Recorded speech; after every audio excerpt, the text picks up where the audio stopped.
Oh, my.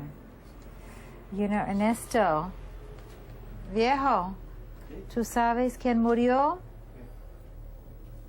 ¿Tú sabes quién murió? Sandra. Sandra, la hija. La hija de Marilu. Sí. Yeah, just about maybe 5 months ago. Se despertó, nadie sabía qué tenía. No se despertó a la mañana. They don't know exactly what she had. No. No. Oh, my. Well, Fidel's translator.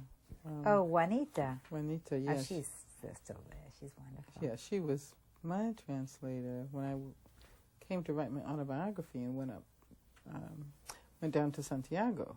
Yeah. And she stayed with me the whole time there. She's good. Yeah, she's a very good she's translator. excellent. Sometimes she says things even before Fidel does. Yeah. She knows what he's going to say, right? Yeah. She was very good. I saw you in Harlem. I saw you, remember in the church? I saw you when you were walking up the steps in the church. Oh. And then you were up there, and then Fidel saw you, Right, and it was right. nice. I have you in the film. I have you. You'll have okay. that. We'll use that part too.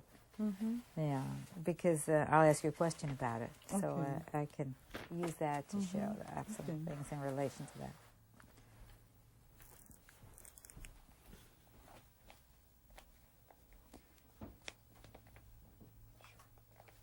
Okay.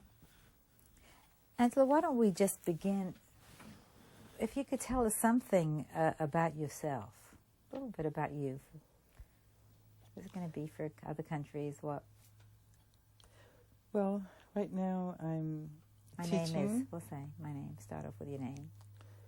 Okay, my name is Angela Davis, and at the present I teach in a doctoral program at the University of California, Santa Cruz.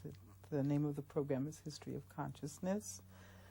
I'm also involved in a number of organizations such as the National Black Women's Health Project, the Committees of Correspondence.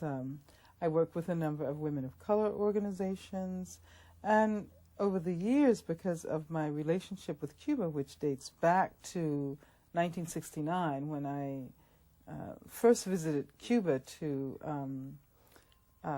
cut cane and participate in the campaign for 10 million tons of sugar. Since that period, I have been involved in various ways in efforts to generate solidarity for Cuba. What relationship do you have to Cuba after that? Well, I visited Cuba on many occasions. My most recent visit was in October of 1995 when I was a part of a delegation sponsored by the U.S. Cuba Medical Project, which included Alice Walker. We took $5 million worth of antibiotics to contribute to the Cuban healthcare system. And what was that like? Did you meet Fidel then? Yes, we had a very wonderful meeting with Fidel, and I had not actually visited Cuba for many years. I was absolutely astonished to discover that Fidel looked very much the same as I remembered him, and of course his enthusiasm was as intense as ever. His interests in international events and U.S. politics was extremely impressive. And of course, as always, he could explain to us anything about Cuba we wanted to know, regardless of whether it was in relation to the healthcare system or the university system or whatever. It was a wonderful meeting. And Alice Walker said that when he saw you, he really glowed. What was that like? Did he give you a special greeting? Well, he made reference to some of the times we had spent together many years ago, 20 years ago, more than 20 years ago, and the conversations that we had. And he said he missed those conversations, and I said I missed them as well. And I felt a bit embarrassed that it had taken me so long to return to Cuba. And what are your ties to Cuba and to Fidel? Why? The first time I visited Cuba, The phone, right? Okay. and it's a serious ring too. Oh, it's the package. Yeah. Okay.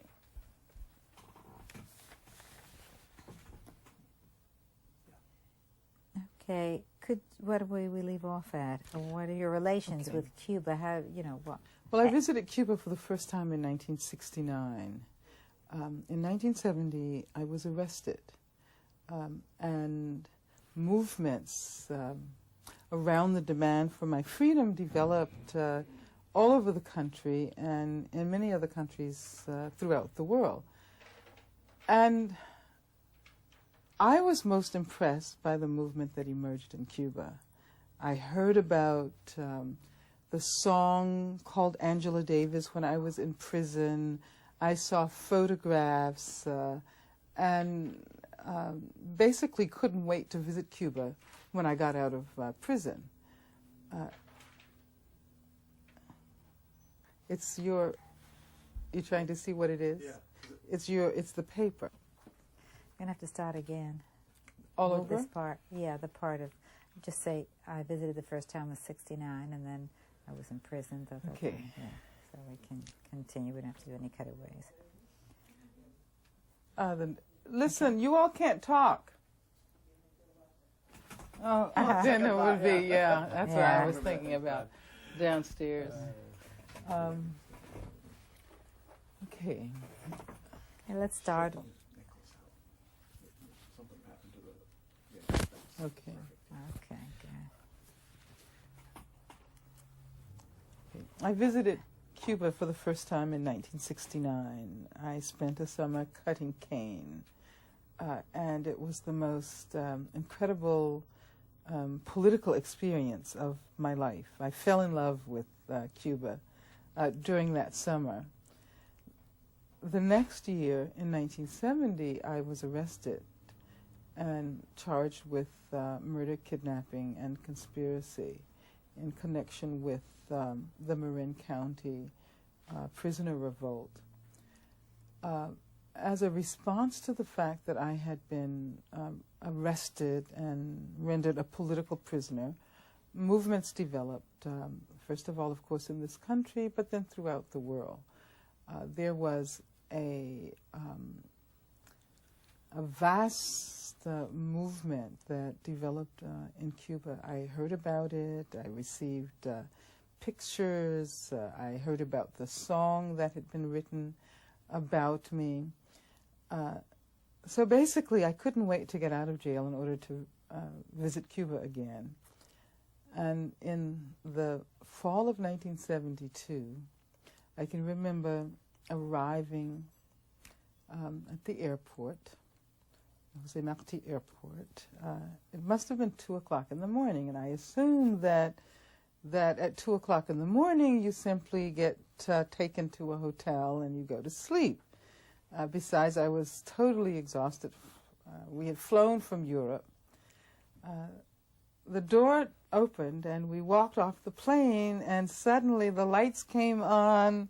The song Angela Davis was being blasted everywhere, and there were thousands of people. It was quite an incredible experience. And it was during that period that I had the opportunity to meet Fidel for the first time. I met him on several occasions during that first visit. I remember when we this is actually the second visit. I'd like to actually talk about that time because something happened that has remained with me for all of these years. It's helped me in the role that I play. I think it must have been January 1st. This was the second visit, around the same time. And of course, there was the vast celebration in the Plaza de la Revolución, and Fidel was to speak, and then I was going to speak as well. Now, first of all, I was totally terrified of speaking to a crowd of 200,000 people, or 300,000 people, however many there were. And I had spoken to Fidel. Actually, it was at the university. He could tell that I was nervous, and I was a bit reluctant to speak to so many people. And he said, "Well, don't worry. Don't worry if you're nervous. I always get nervous. Before every speech I make, I get nervous." And that sort of taught me a lesson. I continue to get nervous every time I speak, and I continue to think about Fidel whenever I get nervous. And of course, I remembered the slogan that emerged out of a speech that he gave: "Turn adversity into triumph, turn a defeat into a victory." This was after the 10 million ton campaign did not quite succeed. So those things have remained with me, all of my life. Was Fidel Castro what you thought he would be like? No, he wasn't. As a young revolutionary, Fidel and Che, Camilo Cienfuegos, these were my models. These were the people I wanted to emulate. And so, of course, I turned them into these figures, these icons that were not human. So I guess what impressed me most about Fidel when I met him for the first time was how deeply human he is. His sense of humor, his casualness, his informality, and at the same time his total sense of confidence in himself. I remember, once I marched with him in a demonstration. It was when the July 26th celebration was held in Santiago, I think. Anyway, we marched in the demonstration together, and I asked him a question as we were marching about the period when they were all in Mexico before the Granma left for Cuba. So he started to tell me the story. And it was so incredible, reliving, all of those years. Thelma was there, and she was saying, "Oh, I wish I had a tape recorder, because he said things that I've never heard," in order to sort of document it, for the history of the revolution. But I was, I think, and have been and remain impressed by Fidel's very profound humanity, by his deep concern, not only by his ability to develop the kinds of strategies that that have guaranteed that Cuba has the best healthcare system in the entire area, and in many respects much better than the U.S. Not only to provide housing for people, but also to feel very deeply to what other people are experiencing. And I don't think I quite expected that. Some people said that Fidel is like a Christian, his Christian faith. Well, of course, it depends on how you interpret Christianity. I can give you the names of some people who have been able to use Christianity very progressively and very productively. Dr. Martin Luther King, for example. Um,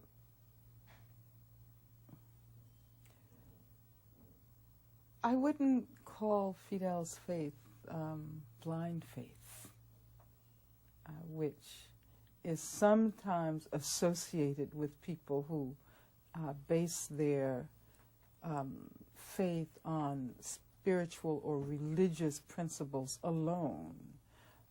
Because Fidel is the kind of person who is, willing to struggle to guarantee that that faith is productive. And I guess I'm also quite impressed by his principled approach. He could have given up. And as the leader of the people of Cuba, the possibility of socialism in the world could have been eradicated. And as a person who is not willing to give up, who does not believe that because the socialist countries in Europe have collapsed, no longer exist, there is no international socialist community, I don't believe that that can be interpreted as the triumph of capitalism. And I don't believe that we should assume that capitalism, therefore, is the only possible way of the future. So as someone who is holding on to socialist possibilities, Cuba is so important, and Fidel's leadership is so important to maintain this beacon of light in what is very often a very bleak world. Fidel is 70 years old. Do you believe that he's coming to the end? Or is there perhaps a new chapter in his history to be written? Yeah, it's hard to believe that Fidel is 70. It's hard to believe it looking at him, listening to him. And I think that he's giving the kind of leadership that's necessary, particularly now, during the restructuring in Cuba, during the economic restructuring, that will hopefully guarantee that the socialist vision upon which Cuba was developed is going to remain for many, many years to come. Why do you think that Fidel evokes such strong emotions among people? Some are very against him, and others love him, and others just respect him, whatever. Why is it that he produces these kind of feelings?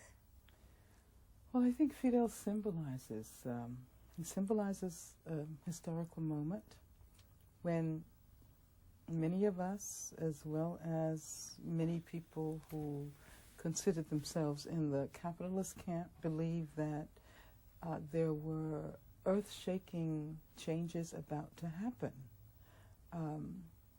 And Fidel's ability to give expression to those historical changes allowed him to emerge as the sort of representative of the possibility of third world countries, moving away from the capitalist orbit toward a different kind of future, toward a socialist future. And I think that people are still afraid of that now. In the 1990s, with the collapse of international socialism, there's still those who fear that capitalism might not survive. And what about the Cubans who are very vocal in the streets during the 50th anniversary of the United Nations against Fidel? What is that coming from? Well, there certainly are Cubans in the U.S. Who are very much opposed to Fidel. There's a very conservative culture that has been developed over the years based on those who left beginning in the very beginning of the revolutionary era. Now, what interests me most is not those who are out there screaming expletives at Fidel and at those of us who continue to support Cuba, but the fact that there are young Cubans, young Cuban Americans, the sons and daughters, the grandsons and granddaughters of these people who came over in 1960, 1961, 1962, who are very excited about Cuba and who don't, want to continue, that tradition, who want to visit Cuba, who are very open to socialist ideas. It might be that those were the people who were most visible and most vocal. But in the experience that I've had, I've met vast numbers of young Cuban Americans who are so eager to, find out about the revolutionary history of Cuba, and who like Fidel very much, some of whom even love Fidel. Why do you think there's like a fixation, a hostility to Fidel, whereas the United States has relations with other so-called socialist countries? Well, Cuba is so close. Cuba is 90 miles away from the U.S. And it's always been the case, since the triumph of the revolution, that those in power have wanted to destroy this small island that resisted the hegemony of this, vast capitalist power called the United States. And I think that's still the case. And why else continue an embargo, a blockade? You think things will get better if Clinton comes into power again? Well, Clinton has not proved to be, to take very progressive positions on Cuba, of course. We know the Helms-Burton bill, which should have been, thrown out, is now effective. And we know that Clinton's foreign policy with respect to relations to other countries that continue to trade with Cuba is so backward. So I can't say that I have any hope that the re-election of Clinton is going to bring about by itself any real changes. What I do believe is that we have to rely on our organizing abilities. I do believe that it might be possible to pressure Clinton to a greater extent than it would be possible to pressure a man like Dole. And therefore, this is a period, I think, in which all people who consider themselves friends of Cuba, all people who recognize that this embargo it's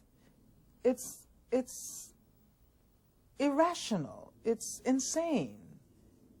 The U.S. has economic relations with Vietnam now. Why not Cuba? So I believe that it's up to individuals and organizations and churches and all of us who feel strongly about this. We need to come together and create some kind of united movement to once and for all bring down the blockade. Angela, you were present, were you not, when Fidel spoke in the Harlem church? When I visited Cuba last October and spoke to Fidel, and he indicated that he was considering participating in the 50th anniversary celebrations, he said that if he came to New York, he would definitely visit Harlem. And of course, in Harlem, the historical memory of Fidel having met in the Teresa Hotel with Malcolm is still so much a part of Harlem culture that when I heard that he was planning to visit Harlem, I said, no matter where I am anywhere in the country, anywhere in the world, I will definitely try to be in Harlem when Fidel speaks, and certainly I was able to be there, and it was quite an astounding engagement, not only with the people of Harlem, but with activists who had come from all over New York. It was one of those moments that that made so many of us feel that there really was hope, and particularly considering the extent to which the left is falling apart in this country. It was so wonderful to sit there with all of these people who identified with revolutionary change, to be a part of the greeting that was offered to Fidel when he walked into the church. And there were quite a few dignitaries there. There was Rangel, right? And Oh, absolutely, yes. You were standing next Charlie to... Rangel was there. Were you next to Lennox Hines? I was sitting next to Lennox Hines, We yes. have you in that film. Mm-hmm. Right. I saw him the other day. Mm-hmm. Right. And do you believe that Fidel has a special relationship with African Americans? Oh, absolutely. The struggle against racism here in the U.S.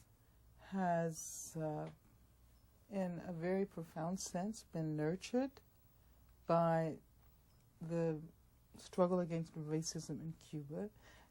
Most veteran activists can talk about Cuba in ways that evoke the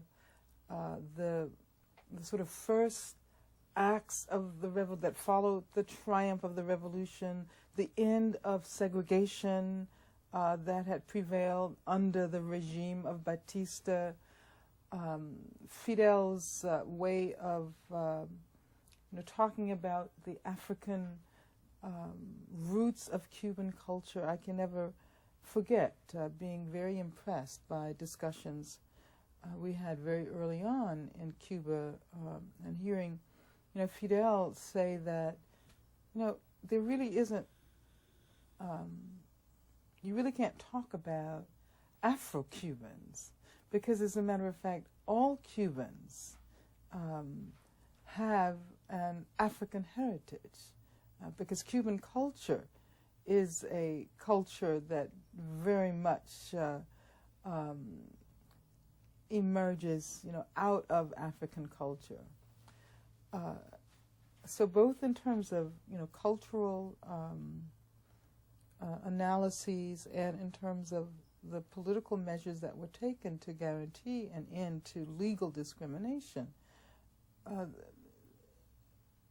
African Americans, and particularly African American activists, I think, have had a great deal to learn over the course of the decades, from Fidel and from Cuba.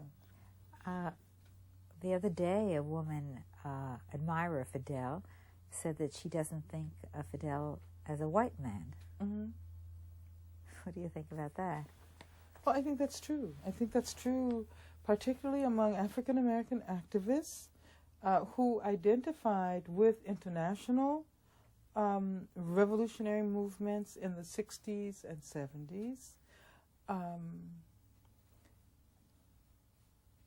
Cubans, in which there's a whole range of racial groups, as we know, and as well as people from other Latin American countries,